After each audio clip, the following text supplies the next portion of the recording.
Je souhaite que cette force en attente dont ils ont parlé, qu'elle soit mobilisée et que les chefs d'état-major se réunissent pour faire un plan de lutte contre les terroristes. C'est ça que j'attends de la CEDEAO. Et non pas de chercher à aller délivrer Bazoum pour le repasser au pouvoir.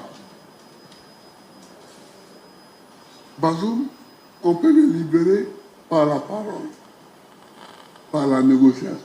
Si l'ancien président ivoirien est convaincu que le dialogue est la solution à apporter à cette crise nigérienne, certains analystes politiques ivoiriens ne sont pas de cet avis. Ils estiment plutôt que la CEDEAO est dans son rôle de régulation et qu'il est tout à fait normal pour une institution sous-régionale d'employer la force pour établir l'ordre. La CEDEAO met une force en attente et se donne la possibilité, la capacité, comme tout État, comme toute organisation, comme l'ONU d'ailleurs, qui utilise la force en dernier recours. Et donc la CEDEAO se donne cette capacité d'agir. La Côte d'Ivoire fait partie des pays qui ont pris position pour qu'il y ait une intervention armée au Niger afin de rétablir le président déchu Mohamed Bazoum. Cette prise de position a créé un vent de mécontentement dans la sous-région, notamment au Niger.